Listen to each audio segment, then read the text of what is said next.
In this discussion, we are going to talk about the nature of human language and what are the factors that influence in the way that we use language and how do we use it in communicating with each other.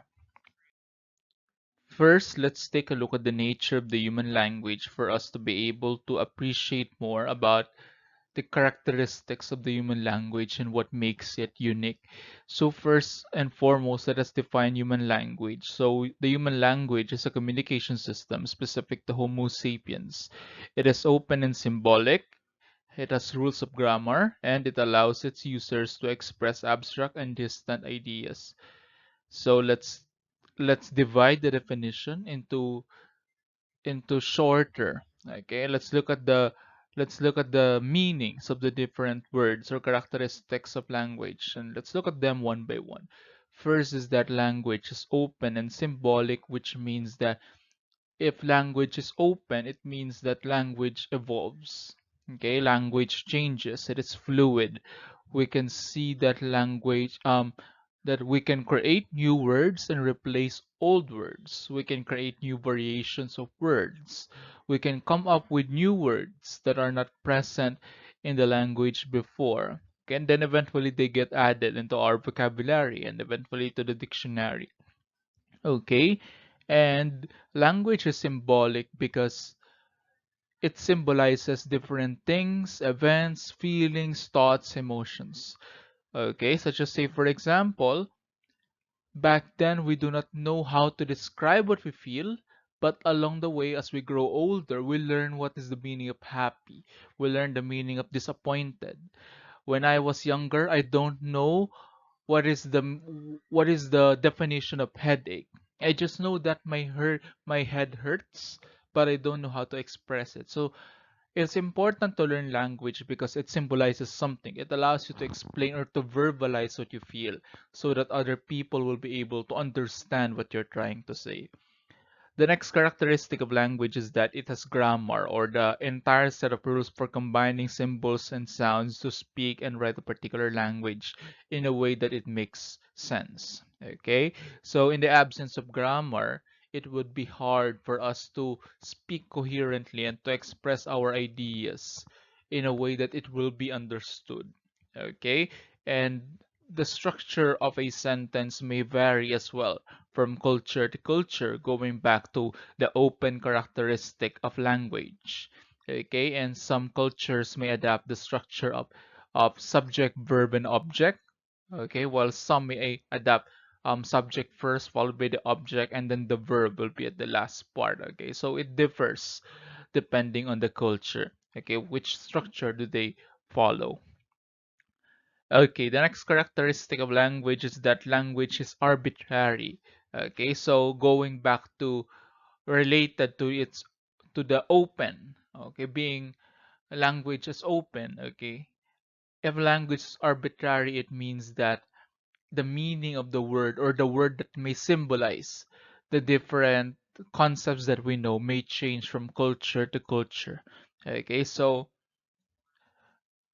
if among Americans they use the word pants, among people from England or from the United Kingdom they use trousers. Okay, and but they're talking about the same thing. So basically, what we're saying is that language may change the way that we talk about something, the words that we use, but so that means that language is arbitrary, but the meaning of the word is not arbitrary. Okay, so we may use different words to symbolize the same thing that we're talking about, and that is the arbitrary nature of language. Okay, and then finally, another characteristic of human language is that it is unique. Okay, so we know that other species also communicate with each other, although the way that they communicate with each other is not as complex and detailed the way that humans do. And we are also unique in comparison to other species in the way that when we communicate, we are able to transmit abstract ideas, or in other words, going deeper into this discussion, it means that we do not only talk about concrete things like hunger, like we want to eat or we want to sleep, but rather we also discuss abstract ideas. Okay, we talk about stories, feelings, metaphors. Okay, we theorize, we synthesize, etc. Okay, we go beyond what we see. So with this characteristic, some theories would argue that language developed as a product of brain development. Okay, so that's one side of the equation. While the other side of the equation, some theories would argue on the other hand that the brain developed because of language development. So it's like this discussion is like the chicken or egg debate. Okay, so which really came first? Is it language or is it brain development? So, but what we know so far right now is that both of these develop at the same time. That's why we are here right now, from an evolutionary standpoint. Okay, and that gives us advantage over the other species because we have the human language, which has unique characteristics. Okay, so what do we know so far about the evolution of language in humans is that it is less than 150 years old. Okay, so no one knows for sure when fully grammatical language first appeared, but archaeologists and linguists suggest that probably only our species, Homo sapiens, has used grammatical language. Okay, and like what I mentioned to you earlier, the evolution of language and the evolution of the brain were intertwined. Okay, so basically, in layman's term, the more that the brain develops, then the more that we became language ready, and the more we are likely to use language. And then later on, let's talk about once again about the areas of the brain involved in language use. Now let's talk about language development in the individuals. So imagine yourself in a situation wherein you go or you travel to a country where you don't understand and you don't speak their language. When you listen to them, it sounds as if they are speaking in a single continuous strings of sounds. So you don't know where the words stop or where the sentences divide. It just sounds like they're speaking in a one continuous string of sound. Okay, and basically that's how the babies felt before they learned to speak. Okay, so language learning is a complex process, as you will know later on in this discussion. Okay, and there are some who would argue that language learning is already occurring in the womb. That's why they encourage letting the baby or the infant listen to music or talking to the baby while in the womb, because they would argue that the baby inside the womb can already learn the basics of language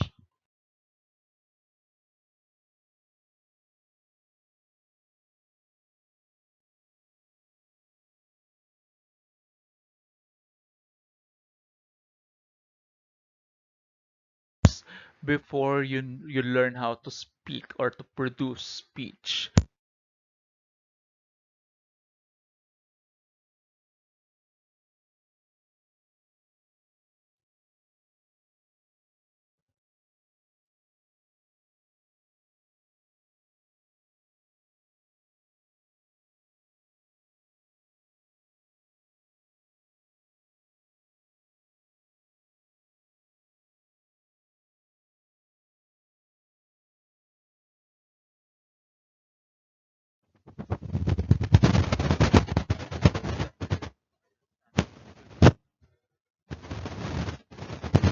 Other, other idea that supports this view is that if you remember our discussion in the structure of the nervous system, I told you about these two structures, parts of the brain that are very important in language comprehension and language production, the Wernicke's area and the Broca's area. And the difference once again is that the Wernicke's area is very important in understanding, recognition, and comprehension of words and of language, while the Broca's area is the one responsible for speech production. Okay? And from the biological standpoint, it is proven that the Wernicke's area develops before the Broca's area, okay, develops. In other words, that's why understanding develops first before speech production. And if you remember our other discussions about damages to this area, you know that if these areas are damaged, it will result to language impairment, sometimes difficulty in understanding or sometimes difficulty in expressing. Okay, so that is again what we call aphasia. So there are two types of aphasia depending on where the damage occurred, Wernicke's and Broca's aphasia. So if a person has Wernicke's aphasia, it is also known as fluent aphasia because they have difficulties understanding, following, but they don't have difficulties expressing themselves. That's Wernicke's or fluent aphasia. On the other hand, Broca's aphasia or the non-fluent aphasia is characterized by being able to understand and comprehend but has difficulty speaking, okay, difficulty producing speech. Okay, so that would be Broca's aphasia or not the non-fluent aphasia. Okay, so now more about the biology of language development in the human brain. So there's a concept called neural commitment. So if you have if you grew up in a house that is multicultural or multilingual, so perhaps your parents are either trying to teach you all the different languages at the same time, or perhaps they have decided to let you master one language and then eventually they will teach you about the other languages, okay, that they know, which they know that will be useful to you for you, okay. So what is neural commitment? So basically, if we have if we are exposed to different languages in our homes or in our community, the brain has the tendency to choose one default language. That's why you're very comfortable in speaking in your mother tongue or your default language because of neural commitment. So in neural commitment, the neural networks in the brain's language centers are wiring themselves to one language. So that explains a lot why it's easier for us to express ourselves in a certain language. Okay, so in other words, it's more difficult to grow up in a home that is multilingual than to grow up in a home that sticks to one language. Okay? And here are some evidences that neural commitment occurs. Okay, so younger infants, for example, 6 months old, can discriminate phonetic sounds outside of their native language, whereas a few months later they can't. So in other words, younger infants, so those who are 6 months old and below, they tend to be able to understand or pick up sounds from different cultures. But as they grow older, like when they get closer to 1 year of age, they tend to select one language. That's why they tend to have better comprehension of the words coming from that one language than from any other language. Okay, so that makes it difficult for those who grow up in multilingual homes because biologically your brain may have difficulty picking up cues from the languages that are not considered your default language.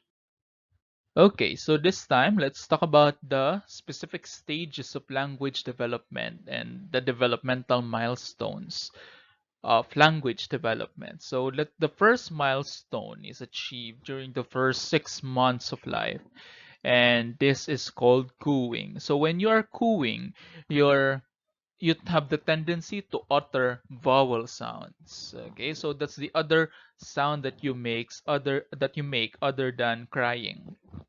Okay, like you hear a lot of babies say ah, okay, or they have the sounds of ooh, okay, or eh. Those are the words that are the first sounds that they make in the first 6 months. And then eventually, after this first 6 months, at around 5 or 6 months, okay, so basically they overlap with each other. From cooing, the baby changes into babbling. Okay, he or she is now babbling. So when a baby is babbling, it means that the baby is experimenting with complex range of sounds or phonemes. So, in other words, when you're babbling, you're now introducing some consonants into your repertoire, or when you're babbling you tend to pronounce single syllables like ba, da. Okay, so those are the words that babies can pronounce in the babbling stage. Okay, so from cooing, which is basically more vowels, you tend to move on to babbling, which is now characterized by one syllable utterances. Then eventually the infant would have to learn how to utter one word, single words, or eventually two words, then three words. So let's take a look at that. All right, so now let's take a look at the actual stages of language development. Okay, so just like in any other behavior that we learn, language development starts slow, then eventually you will learn how to master what you're doing. So these are the stages that we follow in human development. So first and foremost, we have what we call one word utterances that occur around 1 year. All right, around the first 12 months of age. Okay, so if you're in the 12th month, you're most likely to utter single words such as mama, dada, more, or no. Basically, the words that you hear from the people around you. And like what I told you earlier, so it also depends on the structure or the syntax of sentences in your language or culture. So, in other words, amongst those culture who speaks with the last part of their sentence are nouns, then the children are more likely to remember nouns like mama, papa. While in other cultures, wherein their language is characterized by having a last word that is a verb, then these children are more likely to remember verbs. So the rule of thumb is that we have the tendency to remember the last word in the sentences in the language that we are trying to learn. Okay, that's particularly true among 1 year olds. Okay, among children in 1 year of age. Then eventually, the child, as he or she experiments further, okay, he learns around 1.5 years how to utter two words, okay, consecutively.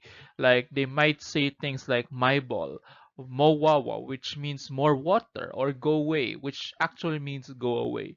So again, modeling or the observance or being able to hear these words from the people around you influence which words are you more likely to say.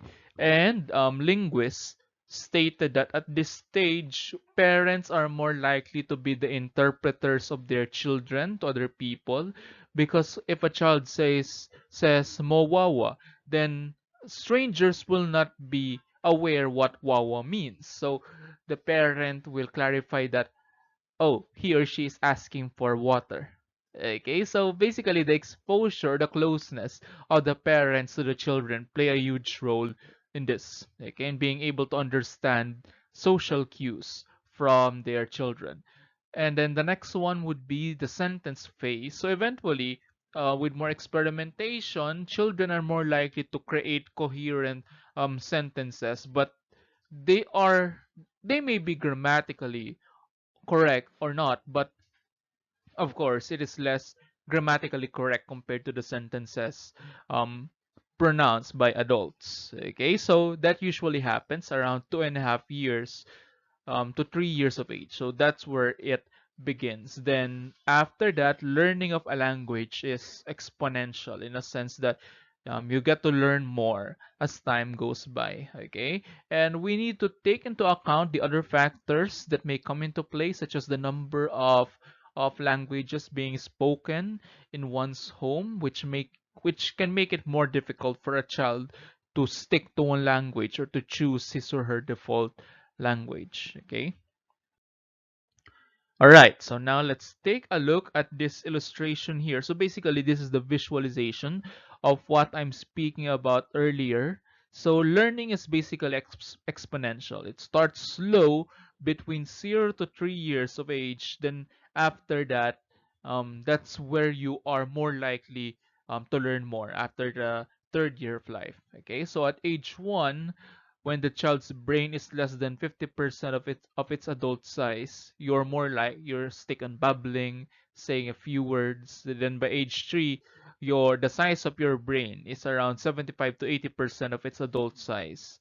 Okay, and the development of your brain is correlated with the number of words or your capability to pronounce sentences. Okay, and so by age 3, you can now pronounce 2 words or eventually sentences. Okay, so the importance of these developmental milestones is for you to be able to identify potential problems with your children in the future in case you will be parents. At least you will know that if someone, my child or the child of my colleague or my friend, is not speaking full sentences by the age of 3, then there might be a problem. Okay, so now we will have a crossover with abnormal psychology. So there are different possible explanations to difficulties in acquiring language. So some people may actually have difficulty reading. That's why they have difficulty understanding language. Some people may actually be born deaf or mute. Okay, and we should not rule that out as a possibility. Okay, and other children or people, some of them exhibit what we call selective mutism, wherein they speak a lot at home, but they choose not to speak in the classroom. I've had a classmate like that when I was in grade 6. And in selective mutism, you must rule out the possibility that there is inborn mutism, okay, or acquired mutism. So what makes it selective mutism is the fact that the child can speak in other circumstances, but the child or person chooses not to speak in specific circumstances, specifically on those instances wherein he or she may be poorly evaluated or criticized by the people around him or her. Okay, and there's also a possibility that a person may be suffering from a neuro developmental disorder. So let's not rule out the possibility that a person may actually have what we call intellectual disability. I've had a client before with intellectual disability, and he was my first client with intellectual disability, and I can really see the deficiencies in language learning because I cannot ask him open-ended questions. He can only respond to close-ended questions. Like I asked him, "Have you eaten your lunch?" He would say, "Yes." Are you a good boy? Yes. Okay, but he may have difficulty expressing himself when it comes to open-ended and long answers.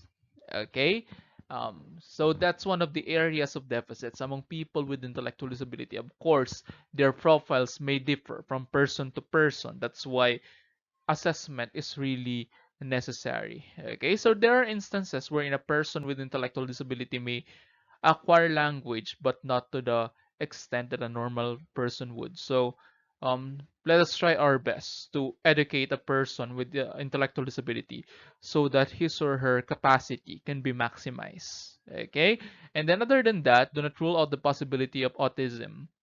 Okay, and autism is characterized by um, lesser amount of interaction between children to parents and to other people characterized. One of the signs of autism would be reduced eye-to-eye contact. Okay, so they don't establish eye contact. They tend to look at other parts of the body, such as the nose, the cheeks, etc.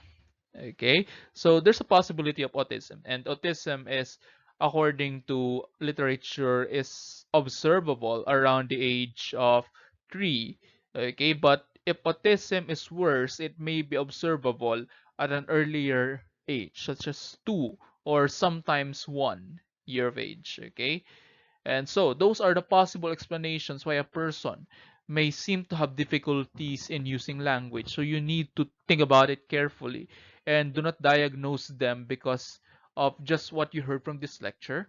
You need to have an actual diagnosis from a professional, a psychologist or a psychiatrist or the other professionals who practice in these areas, okay, such as neurodevelopmental, developmental pediatricians, etc.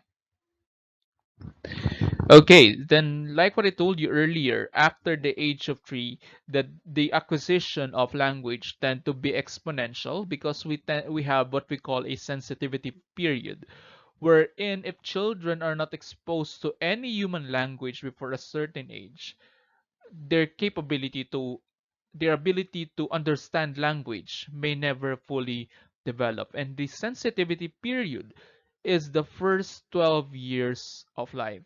Okay, that's why in elementary it's very important for a person to do good in his language classes. That's why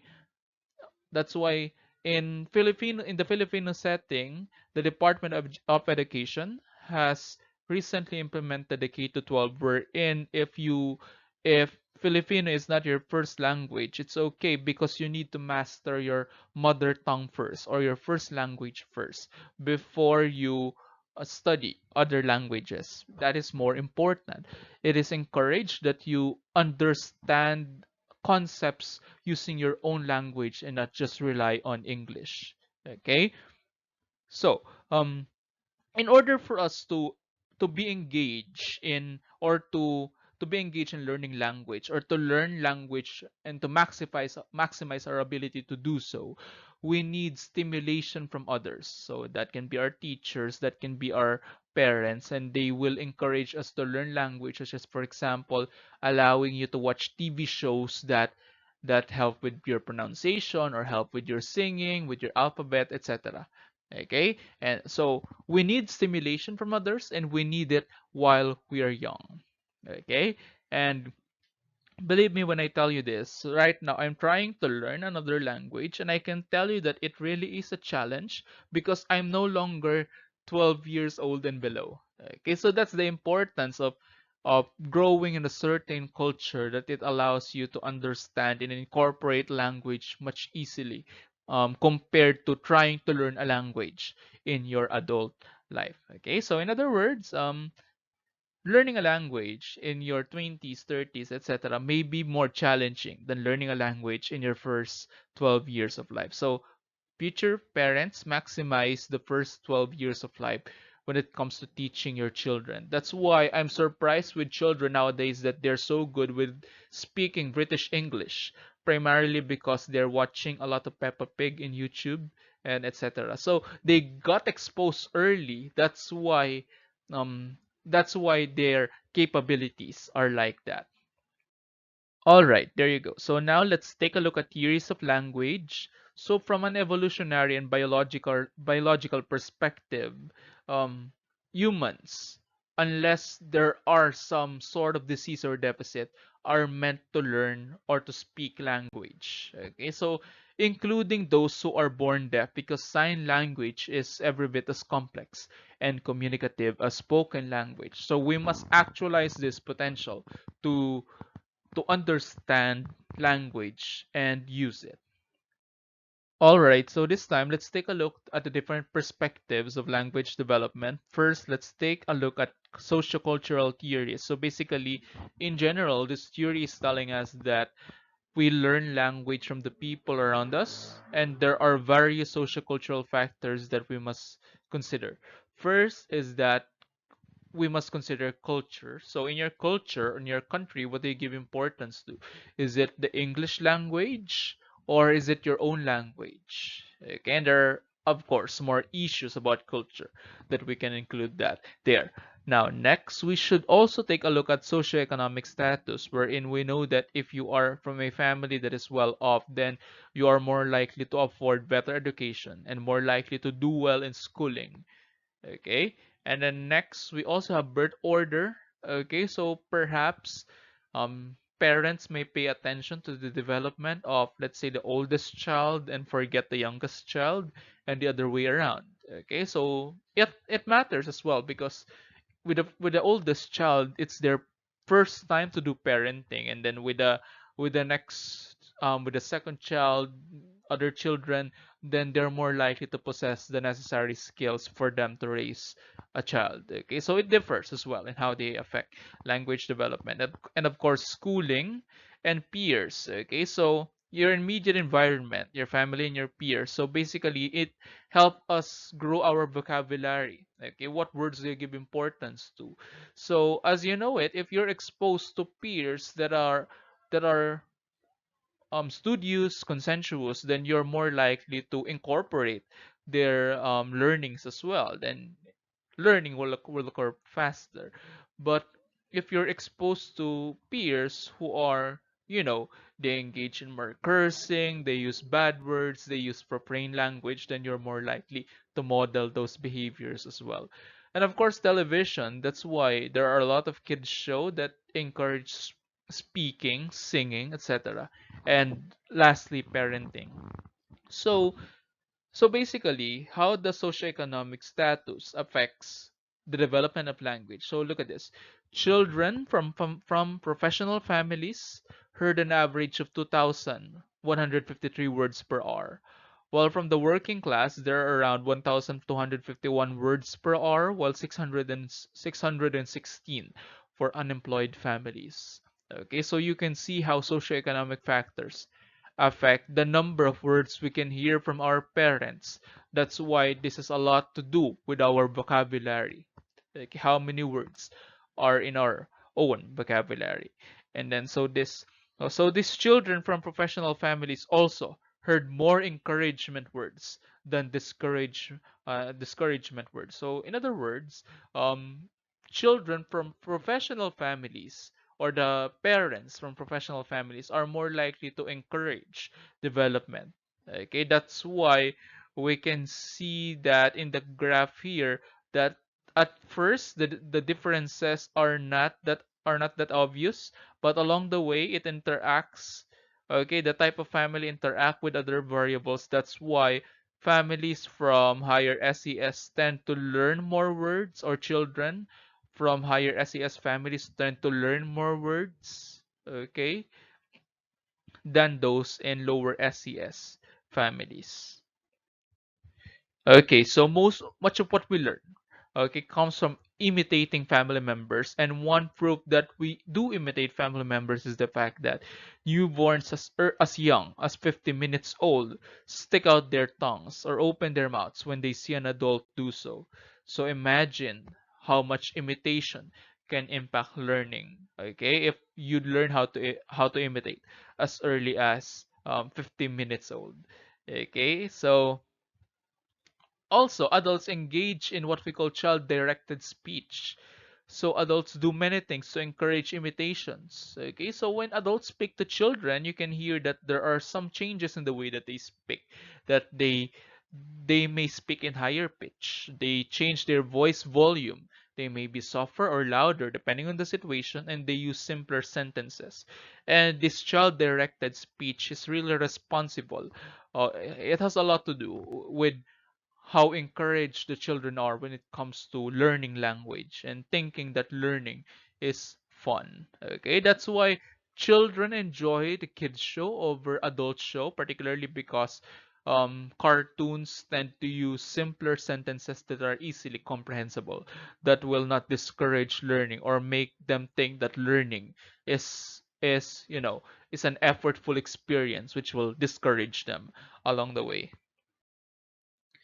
Okay, so the richness of verbal stimulation from family members affect the timing of a child's vocabulary development.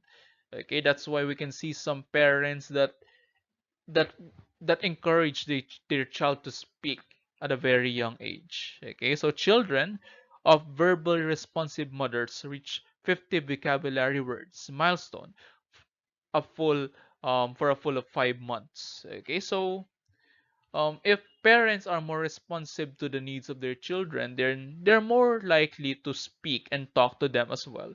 That's why children imitate the words that they hear. Okay, so we now see different factors interconnecting with each other, and of course, mirror neurons from other lectures, the one we talk about in other lectures, play a huge role as well in this one. That remember the role of mirror neurons, that when we are trying to understand something from a model, okay, the same areas of the brain work. Okay, so maybe that helps in the development of our Wernicke's and Broca's area. Okay, when we're trying to comprehend and when we are trying to speak on our own. Okay, of course, we cannot rule out the importance of conditioning and behaviorism in language acquisition. So Skinner argued that language exists because it is reinforced and shaped. Okay, so unlike other perspectives that would say that language is an inborn human potential, or language is or we have the inborn capability to learn language, Skinner would argue that we do a lot of things not because we want to do them, but because it is something that is reinforced and shaped. Remember, Skinner and other Skinnerian theories do not really attribute our behaviors to wants, to needs and drives, but rather they say that we do something not because we need it, not because we are meant to do it, but because it is being reinforced. Okay, so looking back at Skinner, he would say that we speak not because we want to convey an idea or feeling, but rather because we have been reinforced to do so. Okay, so I do remember when I was a child, my parents would encourage me to say funny things that will make adults laugh.